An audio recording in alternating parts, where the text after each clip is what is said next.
الحمدللہ رب العالمین، افضل الصلاۃ و اکمل السلام علی سید الانبیاء والمرسلین وعلی آلہ الکرام و اصحابہ العظام اجمعین، اما بعد فاعوذ باللہ من الشیطان الرجیم، بسم اللہ الرحمن الرحیم۔ یا ایہا الذین آمنوا لا تقدموا بین یدی اللہ ورسولہ واتقوا اللہ ان اللہ سمیع علیم۔ یا ایہا الذین آمنوا لا ترفعوا اصواتکم فوق صوت النبی ولا تجہروا لہ بالقول کجہر بعضکم لبعض ان تحبط اعمالکم وانتم لا تشعرون۔ ان الذین یغضون اصواتهم عند رسول اللہ اولئک الذین امتحن اللہ قلوبهم للتقوی لهم مغفرۃ واجر عظیم۔ ان الذین ینادونک من وراء الحجرات اکثرهم لا یعقلون، الی آخر السورہ۔ صدق اللہ العظیم۔ اے ایمان والو، آگے نہ بڑھا کرو اللہ اور اس کے رسول سے، اور ڈرتے رہا کرو اللہ تعالیٰ سے، بے شک اللہ تعالیٰ سب کچھ سننے والا اور جاننے والا ہے۔ اے ایمان والو، نہ بلند کیا کرو اپنی آوازوں کو رسول اللہ صلی اللہ علیہ وآلہ وسلم کی آواز سے، اور نہ زور سے آپ کے ساتھ بات کیا کرو جس طرح زور سے تم ایک دوسرے سے بات کرتے ہو، اس بے ادبی سے کہیں ضائع نہ ہو جائیں تمہارے اعمال اور تمہیں خبر تک نہ ہو۔ بے شک پست رکھتے ہیں اپنی آوازوں کو اللہ کے رسول کے سامنے یہی وہ لوگ ہیں کہ مختص کر لیا ہے اللہ نے جن کے دلوں کو تقویٰ کے لیے، انہی کے لیے بخشش اور اجر عظیم ہے۔ بے شک پکارتے ہیں جو لوگ آپ کو حجروں کے باہر سے، ان میں سے اکثر ناسمجھ ہیں۔ لفظ لفظ نور اور حرف حرف روشنی سے آراستہ نور قرآن کے ساتھ طاہر بخاری آپ سے مخاطب ہے۔ ناظرین، آج ہم سورہ حجرات کی پر نور آیات اور اس کے مضامین کا مطالعہ کریں گے، جن کی بطور خاص ابتدائی آیات کا عمود اور مرکزی نقطہ بارگاہ مصطفیٰ کریم صلی اللہ علیہ وآلہ وسلم کے آداب پر مبنی ہے۔ اس سورت کے نزول کا زمانہ 9 ہجری ہے، جس کو سیرت طیبہ میں عام الوفود کے نام سے جانا جاتا ہے۔ انہی وفود میں سے ایک وفد بنی تمیم کا مدینہ منورہ میں حاضر ہوا، اور مدینہ منورہ میں وہ ایک ایسے وقت میں حاضر ہوئے جب نبی اکرم رسول محتشم صلی اللہ علیہ وآلہ وسلم قیلولہ کے لیے، آرام کے لیے دوپہر کے وقت اپنے حجرہ ناز میں تشریف لے جا چکے تھے۔ یہ لوگ، ان کے اندر فخر و مباحت کا ایک اپنا انداز تھا۔ 60 یا 70 افراد پر مشتمل یہ وفد اپنے قائدین اور سرداروں کے ساتھ اس شکوہ کے ساتھ آیا اور اس توقع کے ساتھ آیا تھا کہ ہمارا وہاں استقبال ہوگا، اور آتے ہی ہمیں نبی اکرم صلی اللہ علیہ وآلہ وسلم کی بارگاہ میں حاضری کی اجازت اور آپ کی زیارت نصیب ہو جائے گی۔ آپ صلی اللہ علیہ وآلہ وسلم اپنے حجرہ میں تھے، اور انہوں نے انتظار کی بجائے باہر سے آوازیں دینا شروع کر دی۔ یا محمد اخرج علینا، اے نبی اکرم صلی اللہ علیہ وسلم، آپ باہر تشریف لائیے اور ہماری بات سنیے۔ اس وفد اور ان کے سرداروں کی یہ بات اللہ رب العزت کو پسند نہ آئی۔ عرب کا ایک اور رواج تھا کہ یہ لوگ شاعری کو اور خطابت کو یہ بڑا اپنا اعزاز اور فخر سمجھتے تھے۔ وہ قبیلہ اپنے آپ کو بڑا محروم تصور کرتا تھا جن کے ہاں کوئی شاعر نہیں ہوتا تھا، اور اگر کسی قبیلے کے ہاں کوئی شاعر پیدا ہوتا، وقوع پذیر ہوتا، تو وہ سمجھتے کہ اب ہماری عزت کا محافظ آ گیا ہے۔ یہ لوگ جب مدینہ میں آئے تو ان کا ایک سرکاری شاعر ساتھ تھا، ان کا سرکاری خطیب ساتھ تھا، ان کا سردار ساتھ تھا۔ نبی اکرم صلی اللہ علیہ وسلم کے ساتھ ان کی جب ملاقات ہوئی تو انہوں نے کہا، یا رسول اللہ، ہمارا ایک خطیب ہے، ہم اسلام کی بات بعد میں کریں گے، پہلے ہمارے خطیب کے مقابلے میں اپنا خطیب لائیے۔ ہمارا ایک شاعر ہے، ہمارے شاعر کے مقابلے میں اپنا شاعر لائیے۔ چنانچہ نبی اکرم رسول محتشم صلی اللہ علیہ وآلہ وسلم نے ان کے خطیب عطارد بن حاجب کے مقابلے میں حضرت ثابت بن قیس کو آنے کا حکم دیا، اور ان کے شاعر زبرقان بن بدر، اس کے مقابلے میں حضرت حسان بن ثابت آپ کو پیش کیا، اور بارگاہ رسالت مآب صلی اللہ علیہ وآلہ وسلم کے تربیت یافتہ اس شاعر اور اس خطیب کے مقابلے میں دنیا کا کون سا خطیب اور کون سا شاعر ٹھہر سکتا تھا۔ اور پھر اس موقع پر اقرا بن حابس کھڑا ہوا، اس نے عرض کی، یا رسول اللہ، بس آپ کا خطیب ہمارے خطیب سے بہت بڑھ کر ہے، اور آپ کا شاعر ہمارے شاعر سے بہت بڑھ کر ہے۔ اس سے قبل ایک اور بات انہوں نے کی، انہوں نے اپنے فخر و مباحات اور اپنے قبیلے کے اعزاز اور افتخار کو بیان کرتے ہوئے عرض کی یا رسول اللہ ہمارا قبیلہ عرب کے اندر معروف اور معتبر ہے، ہم جس کے ساتھ ہوتے ہیں لوگ اس کو عزت اور اعزاز دینا شروع کر دیتے ہیں، ہم جس کی تعریف کرتے ہیں دنیا اس کی تعریف کرتی ہے، اور ہم جس کی مذمت کرتے ہیں لوگ اس کی مذمت کرتے ہیں۔ نبی اکرم صلی اللہ علیہ وآلہ وسلم نے ان کے اس فکر کو اور اس سوچ کو مسترد کیا۔ آپ نے فرمایا نہیں، اللہ رب العزت جس کو پسند کرتا ہے دنیا کے اندر اسی کو قبول عام میسر آتا ہے، اور اللہ تعالیٰ جس کو ناپسند کر دے دنیا کا کوئی فرد، کوئی معاشرہ اور کوئی طاقت اس کو پسند نہیں کر سکتا۔ سورہ حجرات یہ بہت وقیع اور جامع صورت ہے جس کے ابتدائی آیات میں نے تلاوت کرنے کا اعزاز حاصل کیا، اور اس کا دوسرا حصہ جو ہے وہ بطور خاص معاشرتی آداب کے حوالے سے ہے۔ آج اس وقیع اور جامع صورت پر ہم بات کریں گے، اور ہمیشہ کی طرح ہمارے ساتھ علامہ مفتی محمد فاروق القادری صاحب، علامہ مفتی محمد اقبال چشتی صاحب موجود ہیں، اور اللہ رب العزت کی بارگاہ میں حمد کا نذرانہ پیش کرنے کے لیے آج ہمارے ساتھ موجود ہیں سید محمد امین۔ اپنے مہمانوں کو خوش آمدید کہتے ہوئے اللہ رب العزت کا اسم گرامی الرزاق، بہت زیادہ رزق عطا کرنے والا۔ بزرگ کہتے ہیں کہ جو شخص الرزاق اس کا کثرت سے ورد کرتا ہے اللہ تعالیٰ اس کو کبھی بھی رزق کی تنگی نہیں آنے دیتا۔ اللہ تعالیٰ ہم سب کو رزق کی فراخی اور بطور خاص حلال رزق اس سے فیضیاب کرے۔ مفتی صاحب آج کا موضوع اور مضمون اور مضامین جناب۔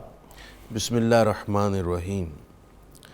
ڈاکٹر صاحب سورہ حجرات کی کچھ آیات تو اس موقع پر اتریں جس کا ذکر آپ نے کیا، قبیلہ بنو تمیم کے افراد اور وفد کے آنے کے وقت۔ کچھ آیات دیگر مواقع پر اتریں، ان میں سے یہ پہلی آیت بھی ہے۔ اس کے شان نزول کے حوالے سے کئی روایات موجود ہیں، ان میں سے دو روایات پیش کرتا ہوں۔ ایک تو یہ کہ ام المومنین سیدہ عائشہ صدیقہ رضی اللہ عنہا سے مروی ہے کہ رمضان شریف سے ایک دن پہلے کچھ لوگوں نے روزہ رکھنا شروع کر دیا، تو یہ آیت مقدسہ اتری۔ اللہ تعالیٰ نے فرمایا یا ایھا الذین آمنوا لا تقدموا بین یدی اللہ ورسولہ، ایمان والو اللہ اور اس کے رسول سے آگے نہ بڑھو۔ سبحان اللہ۔ دوسرا شان نزول یہ بھی ہے کہ کچھ لوگوں نے قربانی نماز فجر سے پہلے کر لی، یا نماز عید سے پہلے نماز عید سے پہلے کر لی۔ عید سے پہلے چونکہ قربانی کا وقت نہیں ہوتا، اس وجہ سے آیت اتری اور ان کو تنبیہ کی گئی کہ اللہ اور اس کے رسول کے آگے نہ بڑھو۔ ڈاکٹر صاحب ابتدائی آیت میں جو لفظ استعمال ہوا لا تقدموا بین یدی اللہ ورسولہ، آگے نہ بڑھو، آگے نہ بڑھنے کا کیا مطلب ہے؟ علامہ علوسی رحمۃ اللہ علیہ نے فرمایا ہے کہ اس کا مطلب ہے لا تقولوا خلاف الکتاب والسنہ۔ سبحان اللہ۔ کہ کتاب اور سنت کے خلاف کوئی کام، کوئی فعل یا کوئی قول تم سے سرزد نہ ہو، یعنی رسول اللہ کے کسی حکم کو بائی پاس نہ کرو، کسی حکم کو نظر انداز نہ کرو۔ تیسری بات یہ ہے کہ آداب رسول اللہ کے ہیں، ان کو بنا اللہ رہا ہے اور سکھا بھی اللہ رہا ہے۔ سبحان اللہ۔ اس سے رسول اللہ کی شان کا پروٹوکول اور آپ کی ذات کا پروٹوکول ظاہر ہوتا ہے کہ اللہ تعالیٰ خود اہتمام کر رہا ہے۔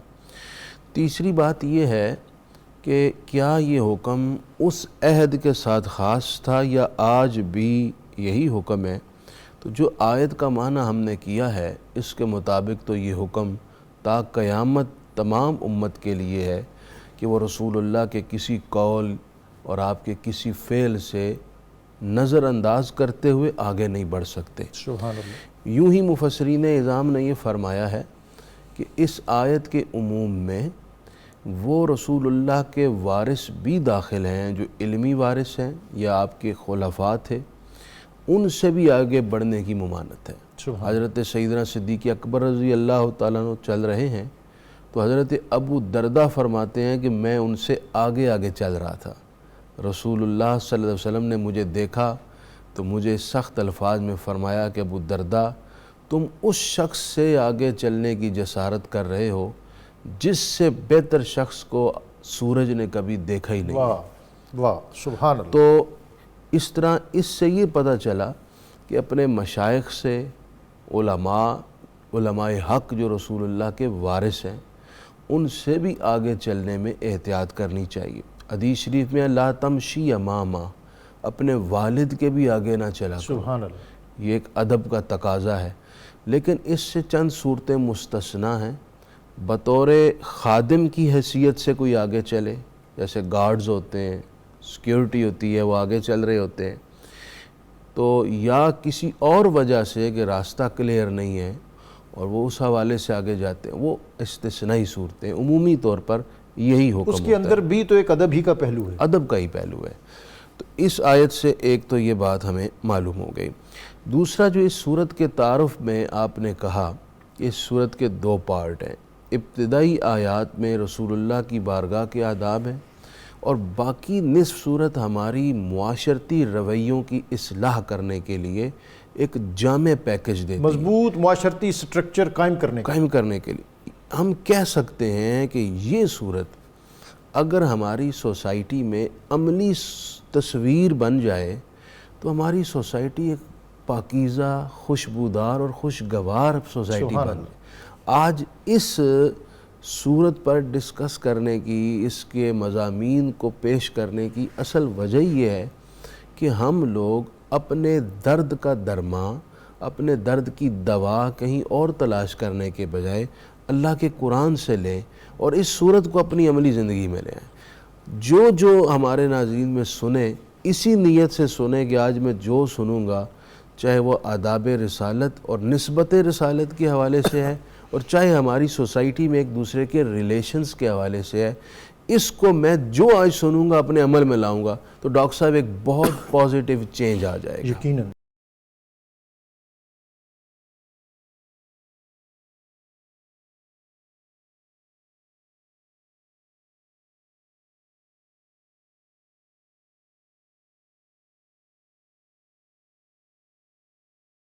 آج کے مضامین بڑے اہم ہیں اور یہ پہلی آیت جو مفتی صاحب نے جیسے کہا no legislation can be done, یہ ہمارا جو قانون ہے اس میں بھی یہی ہے، اور جیسے مفتی صاحب نے بھی کہا کہ یہ محض ایک ادب کی بات نہیں ہے، بلکہ کوئی کسی نوعیت کا کسی اسلامی اسٹیٹ اور ریاست میں قانون بھی نہیں بن سکتا کہ جس میں نبی اکرم رسول محتشم اللہ اور اس کے رسول کے احکام سے متصادم ہو۔ جناب حضور علیہ الصلوۃ والسلام کا ادب یہ دین ہے۔ سبحان اللہ۔ اس وقت تک کسی کو دین میسر ہی نہیں آتا جب تک کہ نبی پاک علیہ السلام کا ادب نصیب نہ ہو۔ اور بڑی خوبصورت انہوں نے بات کی کہ جس پاک نبی کی بارگاہ کے آداب اللہ کی ذات بتائے، امتیوں کو سمجھ جانا چاہیے کہ اس پاک نبی کا رب کی بارگاہ میں مقام کتنا بلند و بالا ہے۔ اور یہ بڑا عجیب حسن ہے، عبادت خدا کے طریقے رسول اللہ علیہ السلام نے سکھائے اور نبی پاک کے آداب کے طریقے ہمیں رب نے بتائے۔ اس کا مطلب یہ ہے کہ جو بندہ اللہ کو سجدہ کرتا ہے وہ میرے نبی کو خوش کرتا ہے، واہ، اور جو میرے نبی کا ادب کرتا ہے وہ اپنے رب کو خوش کرتا ہے۔ سبحان اللہ۔ ادب جب تک رسول اللہ علیہ السلام کا نہ ہو، بندے کا ایمان، دین، کسی شے سے کوئی تعلق نہیں رہتا۔ ابن تیمیہ نے ایک بات کی ہے، وہ کہتا ہے اما انتہا کو ارد رسول اللہ ہے فَإِنَّهُ مُنَافٍ لِدِينِ اللَّهِ بِالْكُلِّيَّةِ۔ وہ کہتا ہے رسول اللہ علیہ السلام کی بے ادبی آ گئی تو دین سارے کا سارا ختم ہو گیا۔ یہ بڑا حساس اور نازک مسئلہ ہے نبی پاک علیہ السلام کے ادب کا۔ اب یہاں دیکھیں، یہاں پہلے اور یہ مفتی صاحب آج کے دور میں بھی ہماری سوسائٹی کو اور اقوام عالم کو بھی یہ بات سمجھنی چاہیے کہ جو ایک امتی کا تاجدار ختمی مرتبت صلی اللہ علیہ وسلم سے ناتا اور تعلق ہے، اس کے سبب وہ ہر چیز پہ کمپرومائز کر سکتا ہے، اس پہ کمپرومائز نہیں کر سکتا۔ ڈاکٹر صاحب چونکہ رسول اللہ علیہ السلام کا ادب ہی دین ہے تو جب میرے پاک نبی کی بے ادبی کے حوالے سے کوئی بات ہو تو مسلمان اس لیے برداشت نہیں کر پاتا کہ اس نے دیندار تو رہنا ہے، اور دیندار تبھی وہ رہ سکتا ہے جب نبی پاک کی عزت پر پہرا دے گا۔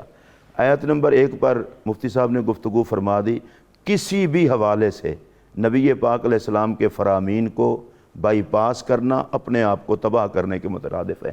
اب آیت نمبر 2 میں دیکھیں، رسول اللہ علیہ السلام کی بارگاہ کتنا عظیم ہے کہ اللہ تبارک و تعالیٰ اپنے محبوب سے گفتگو کے آداب اپنے بندوں کو سکھا رہا ہے، واہ، اور بڑی جزیات کے ساتھ۔ اور یہاں پر بڑی قابل توجہ بات یہ، اللہ کہتا ہے ایک دوسرے سے جس طرح بولتے ہو اس طرح میرے محبوب سے بولنا۔ واہ، اب جب ایک دوسرے کی طرح نبی سے بولا نہیں جا سکتا تو نبی کو ایک دوسرے کی طرح سمجھا کس طرح جا سکتا ہے؟ پھر اللہ تبارک و تعالیٰ کا یہ ارشاد کہ میرے محبوب کی بارگاہ میں ایسی آواز نہ نکالنا، اس طرح سے بلند آوازی نہ کرنا کہ جس سے نبی پاک کی طبیعت پر بوجھ ہے، اور سزا کیا ہے؟ ان تحبط اعمالکم، تمہارے سارے اعمال برباد ہو جائیں گے، تمہیں پتہ بھی نہیں اور چلے گا۔ نمازیں تو بہت زیادہ پڑھی ہوں گی، اور یہ خطاب بھی تو بہت اوائل دور کے لوگوں کو خطاب ہے صحابہ کرام کو، اور ان کا صدقہ ہمیں بھی ہے، پہلا خطاب ان کو ہے۔ اب صحابہ جیسا قیامت تک متقی کوئی نہیں، ان جیسا مخلص کوئی نہیں، ان جیسا مجاہد کوئی نہیں، اور ان جیسا نبی پاک علیہ السلام کے وسیلہ پاک سے اس امت میں خدا کا مقرب کوئی نہیں۔ تو اللہ ان کو کہہ رہا ہے جہاد، ہجرت، قربانیاں، ایمان، یہ سب کچھ تمہارا اگر ادب مصطفیٰ نہ رہا تو کوئی چیز تمہارے کام نہیں آنے لگی۔ اس دور کے لوگوں کو چاہیے کہ جن کے پلے ہمارے پلے تو ہے ہی کچھ نہیں سوائے اللہ کو ماننے کے اور رسول اللہ کے سہارے کے، ہمیں تو بڑی احتیاط کرنی چاہیے۔ ادھر کہا اعمال ختم ہو جائیں گے، اور اس سے اگلی آیت میں جو رسول اللہ کا ادب کرتے ہیں وہاں رب کائنات نے فرمایا جو ادب کرتے ہیں ان کے دلوں کو اللہ نے چن لیا ہے۔ اور آگے ڈاکٹر صاحب جو بات کی ہے لہم مغفرتن، عربی کا قاعدہ یہ ہے کہ جس چیز نے آخر میں آنا ہو وہ پہلے آ جائے تو مفید اثر ہوتی ہے۔ اللہ کہتا ہے جو پاک نبی کا ادب کریں ان سے اگر کوئی غلطی وغیرہ بھی ہو جائے تو میں ان کے گناہ نہیں دیکھوں گا، ادب مصطفیٰ دیکھتے ہوئے انہیں بخش دوں گا اور بہت بڑا اجر دوں گا۔ اور ان دونوں آیتوں میں اگر میں شارٹ کٹ کر کے عرض کروں، آقا کی بے ادبی بندے کو تباہ کرتی ہے، اور نبی پاک علیہ السلام کا ادب دنیا اور آخرت میں اللہ کی رحمت کا حقدار بناتا ہے۔ سبحان اللہ۔ آج کل کے معاشرے میں ڈاکٹر صاحب کافی دفعہ چونکہ ہم بھی معاشرے میں رہتے ہیں، عام طور پر لوگوں میں ایک بات کر دیتے ہیں کہتے ہوئے، یار کہتے ہیں بے عیب تو صرف اللہ کی ذات ہے، باقی تو سارے بشر ہیں ان میں عیب ہے۔ اور خدا کے بندو اتنا ہی بات کرو جتنا کر سکتے ہو، اللہ کی ذات بذات خود بے عیب ہے، اور اس نے تمام انبیاء کرام کو بے عیب بنایا ہے، اور ان تمام معصوم اور بے عیب انبیاء کی جماعت کے سردار جناب محمد الرسول اللہ صلی اللہ علیہ وسلم ہیں۔ اور سرکار کے نام نامی اسم گرامی کی وجہ سے کافر بھی کہتے تھے کہ ہم تو بڑے پاگل ہیں، ایک طرف ہم محمد کہتے ہیں اور دوسری طرف ہم عیب نکالتے ہیں، جس میں عیب ہو وہ محمد نہیں ہوتا صلی اللہ علیہ وسلم، اور جو محمد ہو اس میں عیب نہیں ہوتا۔ اب انہوں نے کہا کہ ہماری تو عادت ہے، ہم نے رسالت کی توہین تو کرنی ہے، لہٰذا ہم نام بدل لیتے ہیں۔ تو وہ مذمم کہتے تھے، نبی پاک علیہ السلام نے صحابہ کو فرمایا صحابہ تم نے دیکھا ہے اللہ نے میری عزت کی کس طرح حفاظت کی ہے۔ وہ مذمم کو گالیاں دیتے رہتے ہیں، ان کا کوئی اپنا مذمم ہوگا، رب نے مجھے تو محمد بنا کر بھیجا ہے۔ سبحان اللہ۔ مفتی صاحب ابھی اس پہ بات تو ظاہر ہے پورے پروگرام اسی آیت پہ بھی ہو سکتی ہے، اور بالخصوص یہ رمضان جس کا مطمع نظر ہی تقویٰ ہے، اور تقویٰ کے لیے جو یہاں روڈ میپ دیا گیا ہے وہ تو ہے ہی محبت رسول صلی اللہ علیہ وسلم۔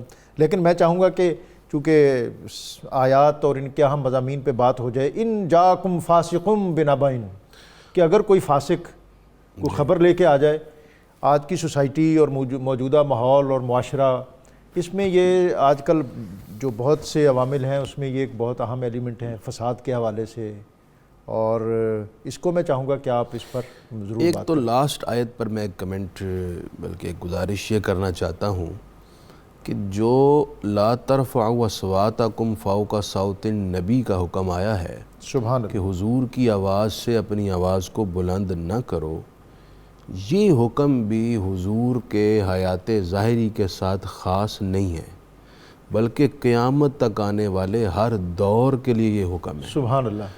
آج بھی کوئی روضہ رسول پر حاضر ہو اسے کوشش کرنی چاہیے اپنے دل سے ہی حضور کی بارگاہ میں عرض کرے۔ اور معاجہ شریف پر آج بھی یہ آیت لکھی ہوئی آیت مقدسہ، وہاں آج بھی آواز بلند کرنے سے یہی انجام ہوگا ان تحبط اعمالکم وانتم لا تشعرون، اور بعض اوقات وہاں ہم سے کوئی ہم بھاگ کے آگے جانے کی کوشش کرتے ہیں، کندھا کسی سے لگ جائے، تو ان ساری چیزوں میں بھی احتیاط کرنی بالکل چاہیے۔ احتیاط کی ضرورت ہے۔ ایون کہ حجر اسود کو بوسہ دینے کے لیے بھی کسی کو ایذا دے کر بڑھنے کی اجازت نہیں ہے۔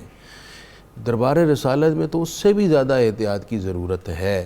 آپ یہ اعتقاد رکھ کے حاضر ہوں کہ حضور تو میری سانسوں سے بھی واقف ہے، واہ واہ، میرے دل کی دھڑکن سے بھی سبحان واقف اللہ۔ ہے، مجھے لبوں سے کچھ کہنے کی ضرورت نہیں ہے، میرے دل میں کیا چل رہا ہے میرے سرکار یہ بھی جانتے۔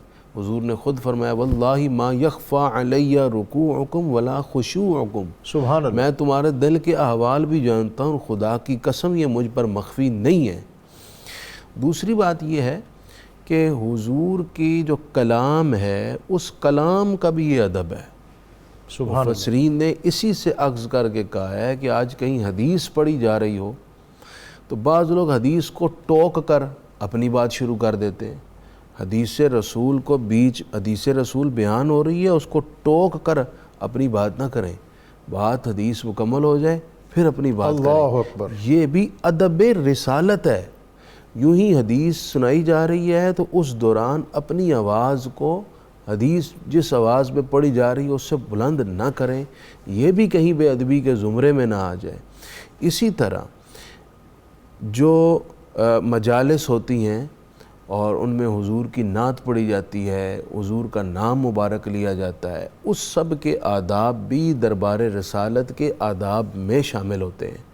ان سارے مواقع پر احتیاط کی ضرورت یعنی ہے۔ حدیث پڑھنے، حدیث شریف سننے، اور جن کی خدمت میں حدیث کا فیض لینے جاتے تھے بزرگ، بالکل ان کے دروازوں اور گھروں کا بھی احترام کرتے تھے۔ بالکل، حضرت عبداللہ بن عباس حضرت ابی بن کعب کے گھر کے باہر بیٹھ جاتے تھے، اللہ، دستک نہ دیتے، ان کو آواز دے کر نہ بلاتے، وہ خود اپنی مرضی سے آتے اور انہوں نے آ کر پوچھا کہ آپ رسول اللہ کے چچا کے بیٹے ہیں، مجھے آواز دیتے میں باہر آ جاتا، تو انہوں نے یہی آیت تلاوت کی کہ ان الذین ینادونک من وراء الحجرات اکثرهم لا یعقلون، یہ آیت پڑھ کر اس سے استدلال یہ کیا، تو اس سے مطلب یہ سمجھ میں آیا کہ یہی آداب تسلسل سے کلام رسول کے اور رسول اللہ کے وارثوں کے جو علمی علماء حق وارث ہیں ان کے یہی آداب چلے آ رہے ہیں۔ اقبال نے کہا تھا ادب پہلا کرینہ ہے محبت کے کرینوں میں سے۔ اچھا جی، اب جو آیت مقدسہ فرمائی، ڈاکٹر صاحب یقین مانیے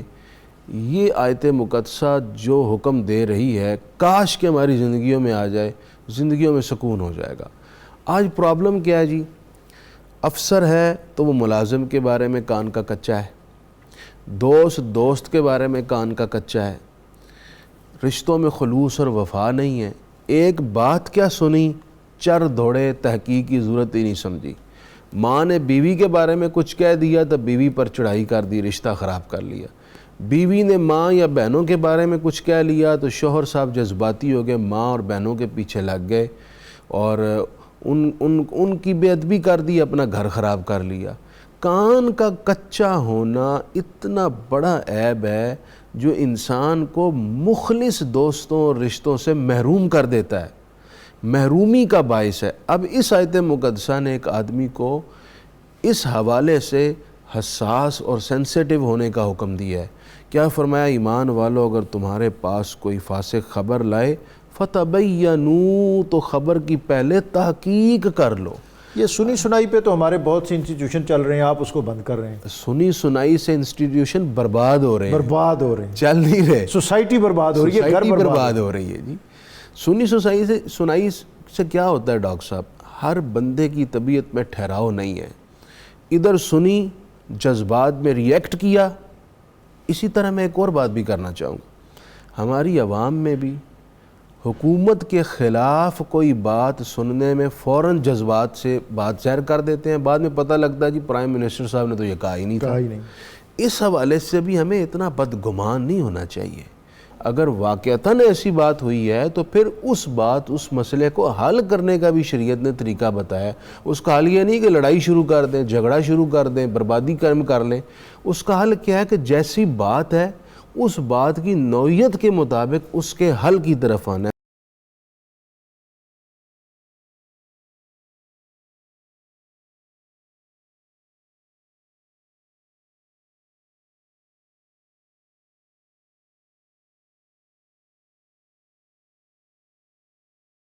سورہ حجرات کی آیت 11 اور 12 ہے، لا یسخر قوم من قوم، اور اس کے بعد پھر آگے تقریباً 6 احکام یا امور ایسے ہیں جس میں کیٹیگوریکلی جن سے منع کیا گیا ہے. اور بدقسمتی یہ ہے کہ ہماری سوسائٹی میں وہ چیزیں کثرت سے پائی جاتی ہیں، اور ہمارے ہاں کرنے میں گناہ کا تو کوئی ہمیں تاثر ہوتا ہی نہیں ہے ہماری طبیعت میں. جناب یہ ہماری معاشرتی زندگی میں یہ جو 2 آیات ہیں ان کے احکام کا بڑا گہرا دخل ہے. کاش کہ ہم یہ پیش نظر رکھ لیں، ورنہ دنیا میں تو ریلیشنز خراب ہیں ہی ہیں، اللہ تعالیٰ کی بارگاہ میں بڑی سخت پکڑ ہے، اور آخرت میں بہت بڑا خسارہ بھی ہے. بہت بڑا خسارہ. یہ دیکھیں جی، اب حکم میں اختصاراً عرض کر رہا ہوں. فرمایا پہلی بات ارشاد فرمائی ایمان والو، یعنی حکم ہی ایمان والوں کو ہے. ایک دوسرے کا مذاق نہ اڑاؤ. کوئی عورت کسی عورت کا مذاق نہ اڑائے، کوئی مرد کسی مرد کا مذاق نہ اڑائے. ممکن ہے جس کا مذاق اڑا رہے ہو وہ اللہ کی بارگاہ میں تم سے زیادہ مقبول ہو. اللہ اکبر. یہی سوچ لیا کرو اور کسی کا مذاق نہ اڑاؤ. دوسرا حکم ہوا کہ کسی کو تانے نہ مارو. تانے بہت مارے جاتے، چھوٹی چھوٹی بات پر تان و تشنیع. اور تیسرا ہے کہ ایک دوسرے کے برے نام نہ رکھو. کسی کا اصل نام ہے اس کو چھوڑ کر اس کے قد کے مطابق کوئی نام رکھ لیا، اس کی جسامت کے مطابق کوئی نام رکھ لیا، یا وہ اگر صحیح بول نہیں سکتا تو اس کے بولنے کے مطابق اس کا نام رکھ لیا. تو اس طرح ہمارے معاشرتی رویے ہیں کہ لوگ بندوں کے اوصاف اور عیوب کے مطابق اس کے نام گھڑ لیتے ہیں. ان سارے احکام میں بنیادی چیز کیا ہے؟ کسی کو ایذا دینا، دکھ دینا، اس کو تکلیف دینا. یہ جو مسلمان کو دکھ دینا، درد پہنچانا، اس کے دل کو توڑنا ہے، یہ حرام ہے اور یہ بہت سخت گناہ ہے. نبی کریم علیہ السلام نے کعبے کو دیکھ کر کہا تھا کہ تیری عزت بڑی ہے. واہ. لیکن کسی مسلمان کا دل توڑ دینا، اس کی عزت پامال کرنا، یہ اس سے بھی بڑا گناہ ہے کہ کعبے کو گرا دیا جائے. یہ بھی بڑا گناہ ہے، اس سے بڑا گناہ کسی کی عزت پامال کرنا ہے. تو کسی مسلمان کے ساتھ اس طرح کا رویہ اس کے ایذا کا اور پھر حرام، اس کا نتیجہ بہت سخت ہے. دوسری آیت میں فرمایا گیا یا ایھا الذین آمنوا اجتنبوا کثیرا من الظن ان بعض الظن اثم. ڈاکٹر صاحب یہ بھی بہت بڑا المیہ ہے.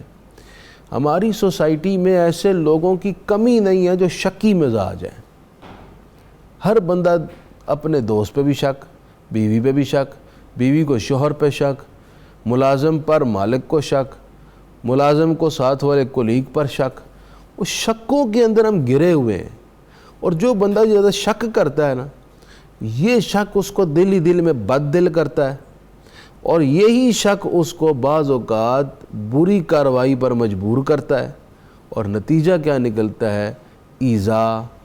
نتیجہ کیا نکلتا ہے؟ ریلیشنز کے درمیان انقطاع. نتیجہ کیا نکلتا ہے؟ معاشرے کے اندر بربادی. تو اللہ تعالیٰ نے فرمایا ہے ایک دوسرے کے بارے میں اس طرح کے گمان نہ کیا کرو. بعض گمان شک جو ہوتے ہیں، بعض شک وہ گناہ بھی ہوتے ہیں. جو شک تم کر رہے ہو بعض ایسے ہیں جو گناہ کے زمرے میں آ جائیں گے. تو اس لیے ایسے بدگمانیاں نہ کرو. ولا تجسسوا، ایک دوسرے کے عیب نہ ڈھونڈو. اللہ. خواہ مخواہ کسی کے پیچھے لگ جانا، یہ کرتا کیا ہے، میں ذرا بتاؤں، دیکھوں، میں اس کی تحقیق کروں گا. لوگوں کو ہم پلانٹ کرتے ہیں مختلف جگہوں پر کہ وہاں کی جو کارروائی ہے اس سے مجھے المیہ یہ ہے باخبر. ڈاکٹر صاحب، ہر بندہ اپنی جگہ رپورٹر بن گیا ہے. جہاں کہیں کوئی مسئلہ دیکھا، موبائل سے ویڈیو بنائی، سوشل میڈیا پر ڈال دی. ہمارا دین تو ہمیں پردہ رکھنے پر حکم دیتا ہے، اور ہم ہیں کہ لوگوں کے عیوب کا افشا کر رہے ہیں. ہاں، اگر کسی کی ذات سے مفاد عامہ کا نقصان ہے، قومی نقصان ہے، اس عیب کو، اس جرم کو ہائی لائٹ کرنا چاہیے تاکہ مفاد عامہ کا نقصان نہ ہو، قومی نقصان نہ ہو. لیکن ایک شخص کی انفرادی کوئی غلطی کوتاہی ہے تو اس پر پردہ رکھیں. رسول اللہ نے فرمایا من سترہ سترہ اللہ یوم القیامہ. جس نے کسی کے عیب پر پردہ رکھا، اللہ اس کے عیب پر پردہ رکھے گا۔ اور اس کے بعد جو ہمیں منع فرمایا گیا کہ ایک دوسرے کی غیبت نہ کرو، کیا تم یہ پسند کرو گے میں اس سے پہلے جو ہے ایک تو یہ بھی چاہوں گا جب دوبارہ آپ کی خدمت میں آؤں کہ یہ ہم کہتے ہیں کہ مشورہ امانت ہے، مجلس امانت ہے، کوئی آپ کی میٹنگ امانت ہے، لیکن انہی میں سے کوئی آدمی جیسے آپ نے پہلے کہا کہ ان چیزوں کی تشہیر کر دیتا ہے اور اس کو اپنی سمارٹنیس سمجھتا ہے، اس پر اس کے ذہن میں یہ نہیں ہوتا کہ کیا شرعی طور پر، قانونی طور پر، اخلاقی طور پر بھی میری کوئی ذمہ داری تھی۔ میں اس پر لاسٹ کمنٹ آپ کے لوں گا مفتی صاحب، لا یغتب بعضکم، یہ غیبت جو ہے، اب غیبت نہ ہو تو مجلس آباد ہی نہیں ہوتی۔ بس یہ بد نصیب مجالس کا یہی حال ہے۔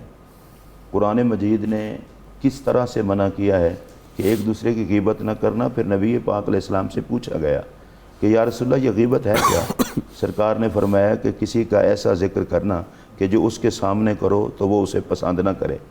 پھر سوال کیا کہ یا رسول اللہ اگرچہ وہ اس میں بات ہو بھی، فرمایا ہو تو غیبت ہے اور اگر نہ ہو تو وہ بہتان ہے۔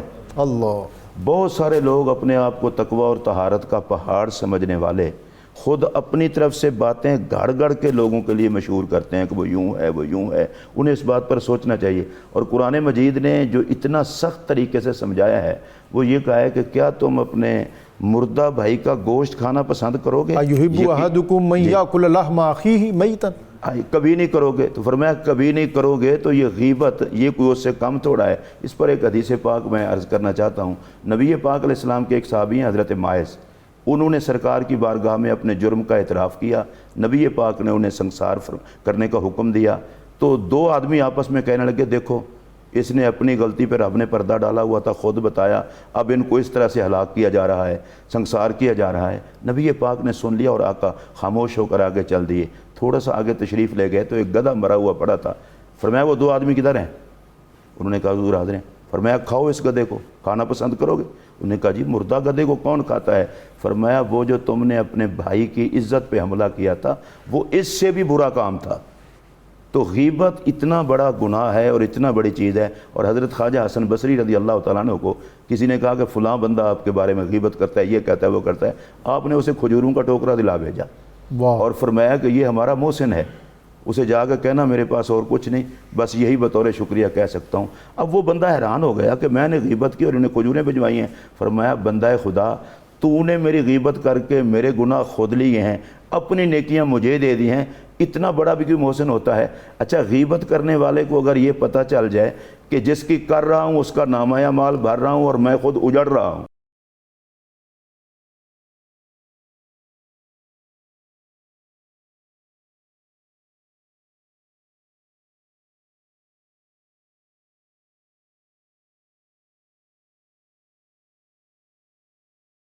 آج کا موضوع ظاہر ہے اس کا پھیلاؤ بہت زیادہ تھا، میں چاہوں گا کہ اس کو آپ سم اپ کر دیں، کنکلوڈ کرتے ہوئے ایک ایسا میسج دے دیں، بہت زیادہ نہیں تو کچھ نہ کچھ ہم ان چیزوں کو اپنی زندگی کا حصہ بنا سکیں۔ دو میسج دیے۔ ایک تو آپ نے جو پوچھا تھا کہ مشورہ، کہیں میٹنگ ہو رہی ہو، کچھ وہیں بیٹھے بیٹھے ویڈیو ایک آدمی بنا رہا ہوتا ہے، ادارتی یا قومی مشاورت ہو رہی ہو، وہاں سے خبر لیک کی جائے اور آگے دی جائے اپنے سمارٹنیس شو کرنے کے لیے، یہ امانت میں خیانت کے زمرے میں آتا ہے۔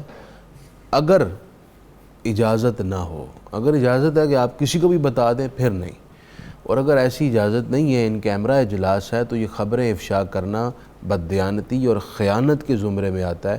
ایسا ایک مسلمان کو جچتا نہیں ہے۔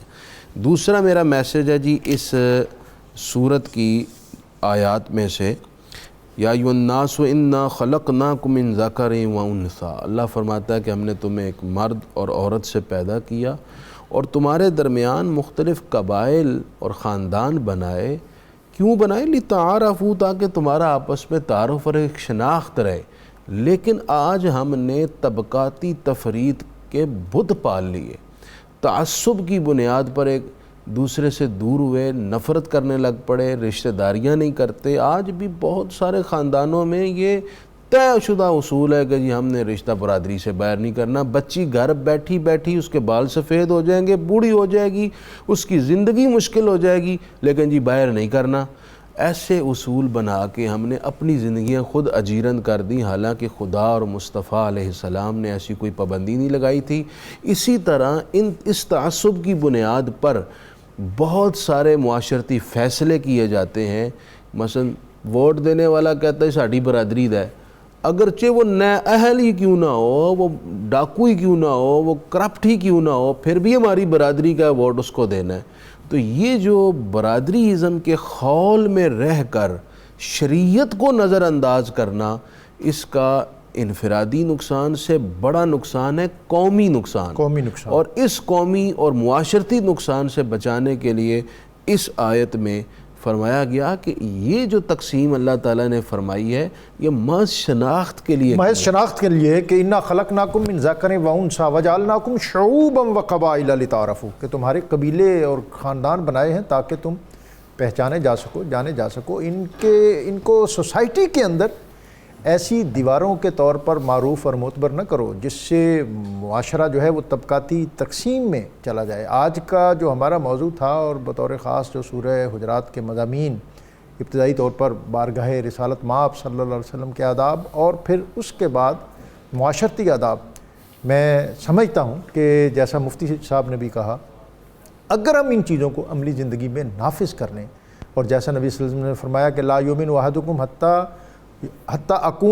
یحب لاخیہ ما یحب لنفسہ, تم میں سے کوئی شخص اس وقت تک مومن نہیں ہو سکتا جب تک وہ اپنے مومن بھائی کے لیے وہی چیز پسند نہ کرے جو وہ اپنے لیے کرتا ہے. عزت, اعزاز, ترقی, پیشوائی, یہ سارے دائیں, جذبے, ولولے, اشتہارے سارے ہم اپنے لیے پسند کرتے ہیں. بدقسمتی یہ ہے کہ ہم یہ ساری عزت اور توقیر اپنی سوسائٹی کو, اپنے خاندان کو, اپنے بھائی کو, اپنے مسلمان دوست کو نہیں دینا چاہتے.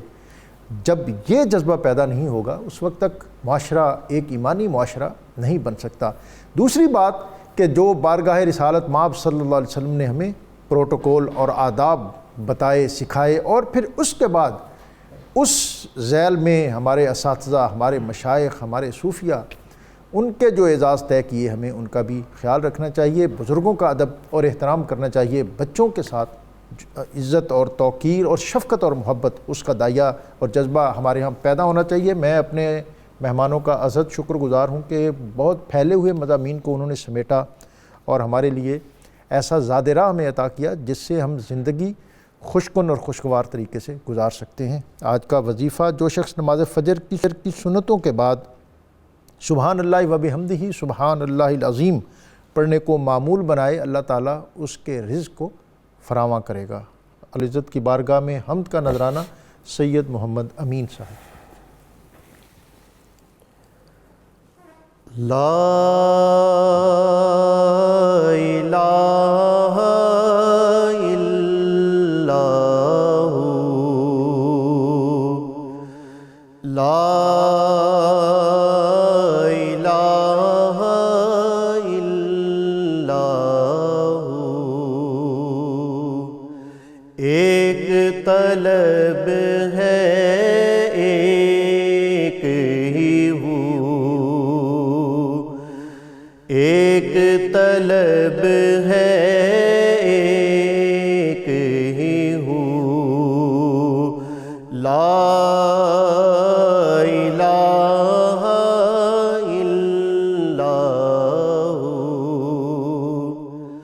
اب تو ہے اور تو ہی تو, اب تو ہے اور تو ہی تو, لا الہ الا تیری عبادت کیا کہنا, تیری حقیقت کیا کہنا, تیری عبادت کیا کہنا, تیری حقیقت کیا کہنا, ہو گئی دنیا قبلہ رو, لا الہ الا لا الہ الا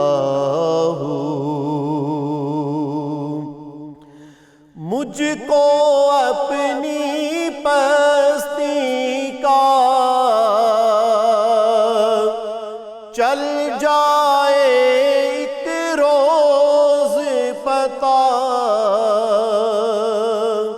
مجھ کو اپنی پستی کا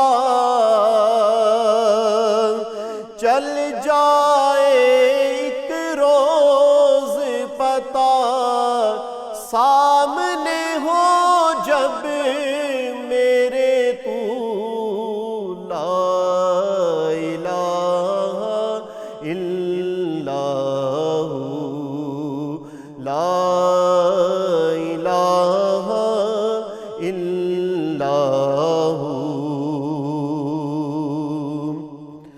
صلی اعلیٰ سے گونج اٹھی تیرے حرم کی آج فضا، صلی اعلیٰ سے گونج اٹھی تیرے حرم کی آج فضا، آئے مدینہ کی خوشبو، لا الہ الا ہو، لا الہ الا ہو۔ تیرے حبیب کے صدقے میں،